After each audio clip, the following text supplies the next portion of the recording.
Hola chicos, so today we are going to review el verbo estar. So el verbo estar is the other to be verb in the Spanish language. Hopefully you remember seeing this from Spanish 1. I know you've heard it plenty of times. We're going to review its conjugation and how it's used. So el verbo estar, to be. It's conjugated yo estoy, tú estás, él está, or ella está, or usted está.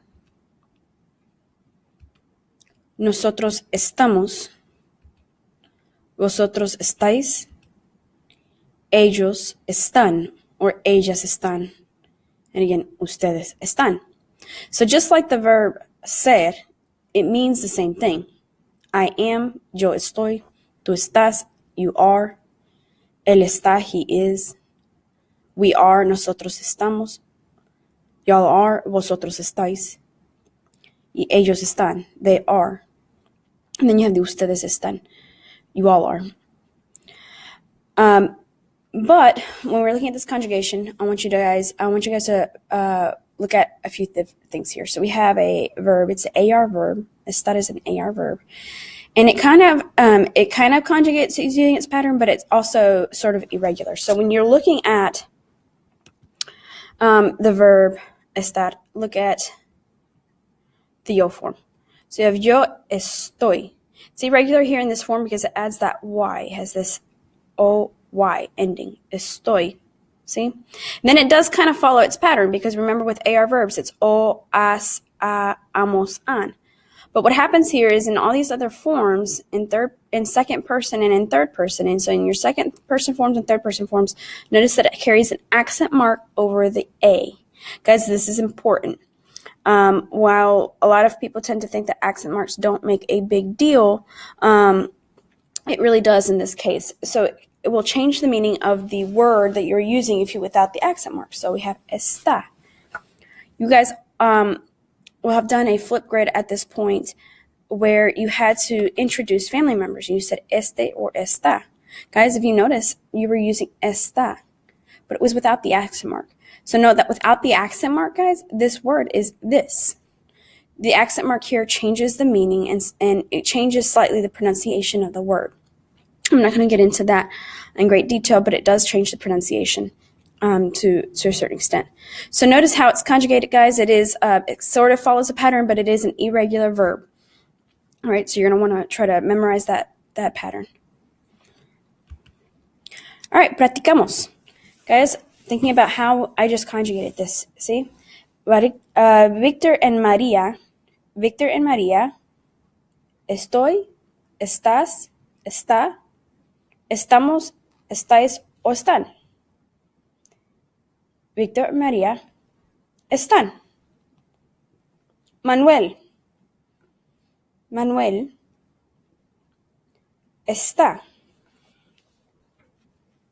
Martín y yo estamos. Todo el mundo está. Now, guys, what I would want to point out here is todo el mundo. You're talking about the entire world.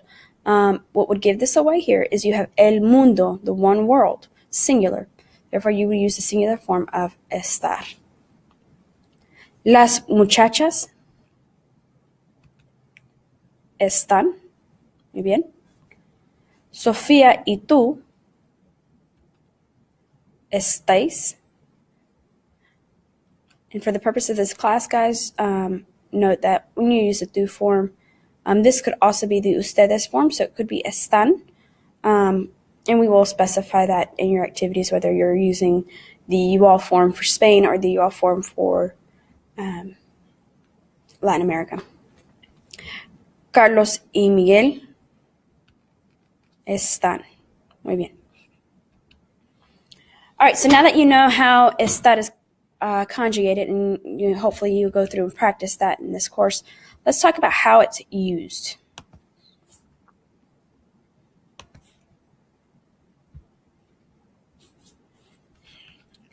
All right, so hopefully you guys remember this acronym. Remember for SED, it was doctor. For estar, the acronym is place. position, location, action in progress, condition, or an emotion. Because this acronym tells you that, hey, when you're speaking about whether you're in a certain position, I am at school, right? You're talking about your location. I am in the room. You're talking about your position. I am beside my friend.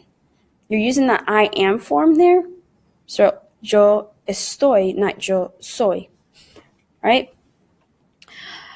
Position, as in I'm in front of the class. You're talking about your position as to where you're at in the building, right? Location. You are beside your friend. That might be more position as well there too. So you could say location being, I am currently in school taking notes, or I am in North Carolina. That could be more used for your location there. Action. So this is what we call the present progressive. It's an action in progress. You will see this later on in this course, but we won't cover that in detail here. But you'll notice that, guys, when you're talking about action in progress, it'll have the ing form. So the boy is speaking. Your verb estar, there's the is word, and speaking is that action in progress. Condition, my sister is sick. And emotions, I am good today. So you've probably heard that question, ¿Cómo estás? All right. So, preguntas que indique el uso de estar. So you'll be seeing a lot of different questions used, guys, right? And shortly you'll have to be able to differentiate the difference between ser and estar. So what kind of questions would it look like where you're using estar? If you're talking about your position or your location, you're going to use the interrogative word ¿dónde? ¿Dónde están los estudiantes? In order to answer the question, you're going to use the verb estar, but you're also going to use a preposition. You're going to use a preposition that will indicate where it is that you are located. Los estudiantes están en la escuela. This preposition en is stating that you are in school. So here are a few more prepositions that you will need to be familiar with throughout this module. And you'll see this list also in the module as well. So algunas preposiciones. We have antes de, antes meaning before, antes de, después de, delante de, this is in front of, enfrente de. Again, this is probably like across or you're facing. So the difference between delante de and enfrente de, guys, is that if you were positioning yourself, so think about standing in a line. Well, if you're in front of someone, you're going to be delante de. If you turn around and you're facing that person, you're face to face, you're going to be enfrente de, you're facing. Okay, so that is the difference between delante de y enfrente de. You probably want to make note of that. Atrás de, being behind of. Al lado de, adentro de,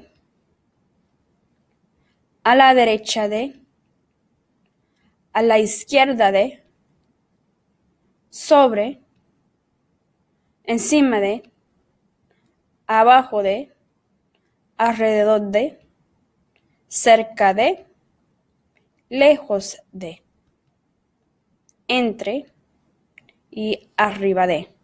All right, so these are a few different prepositions that you're going to use throughout this PowerPoint and throughout the module. So you might want to get familiarized with them and make sure you do the Quizlets on these as well. All right, so practicamos. Clase. ¿Dónde está la vaca? La vaca. ¿Dónde está la vaca? So we're talking about in reference to his position, right? Location. ¿Dónde está la vaca? La vaca está. What preposition could we use here? La vaca está al lado del delfín. Al lado del delfín.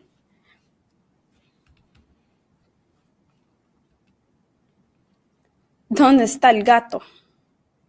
¿O dónde está el gatito?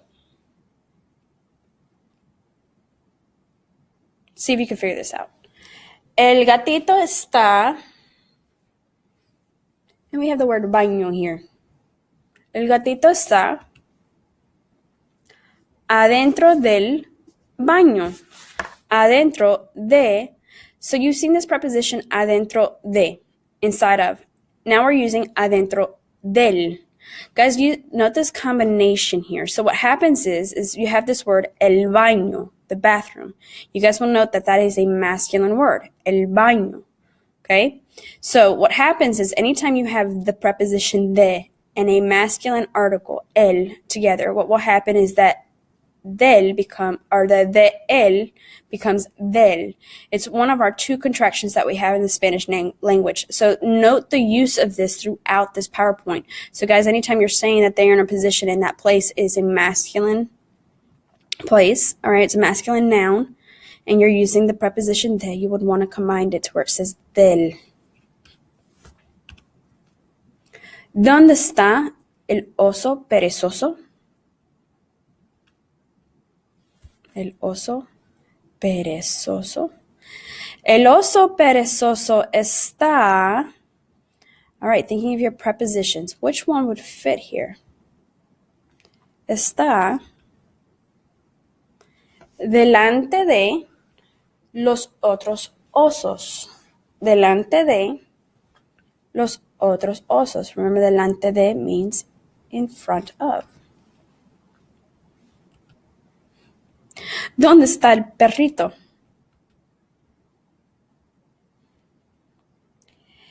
El perrito está, see if you can figure this one out, abajo del hombre.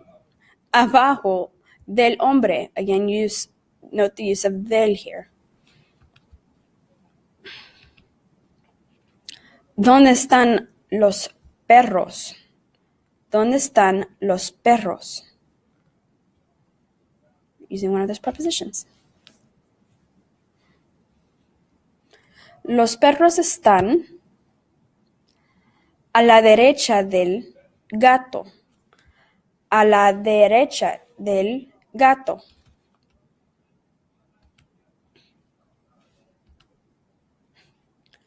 ¿Dónde está el elefante?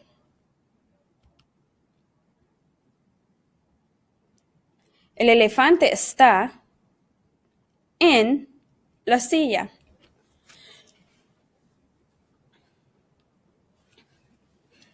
¿Dónde está la gorra? ¿Dónde está la gorra? And this here is la gorra because you know that who's wearing it is el perro. ¿Dónde está la gorra? Sorry. La gorra de béisbol está encima de la cabeza del perro. All right, so looking at this one here. Encima de meaning on top of, and then note here you have de la cabeza because cabeza is a feminine noun. You're going to break this up and you don't have del here.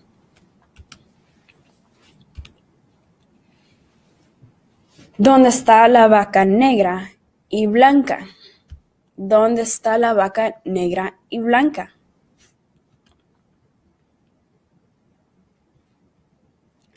La vaca negra y blanca está a la izquierda de la vaca marrón.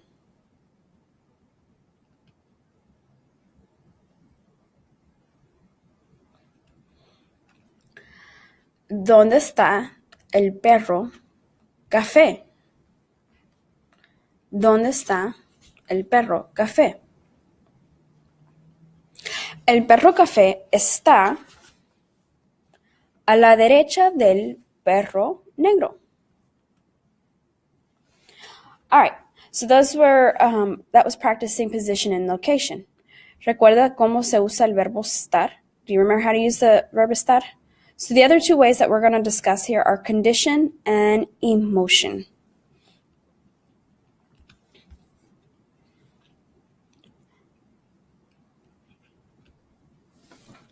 All right, so this is one of those questions that you should be pretty familiar with. ¿Cómo estás? You probably heard this a lot from your Spanish 1 teacher. The question is asking, how are you? ¿Cómo estás? just note that when you're asking this, we're not asking about your characteristics or your permanent traits. We're talking about temporary here. So status tends to be more of temporary conditions, something that's not going to last very long. So maybe you're mad, but you're not always mad, unless you're just a mad person. So, ¿cómo estás? ¿Feliz? Yo estoy feliz. Or tú estás feliz. Triste. Yo estoy triste. Cansado o cansada. Yo estoy cansada. If I'm a female, I will use cansada. Yo estoy enfermo o yo estoy enferma. For female, you would use enferma, meaning sick. Estoy enojada. Estoy enojada. Estoy aburrido o estoy aburrida. Now, just like with the verb said, adjectives used need to agree with the subject or the noun that they describe and two things, number and in gender. So as you go back through, if you need to, or you're looking at this list of adjectives, note that the ones that end in O will have 4 forms, just like the ones used with the verb said. They have to agree in number and in gender. All right, guys, that is a hopefully short enough video on el verbo estar. If you have any questions or concerns, please feel free to contact one of your instructors for the course. Ciao.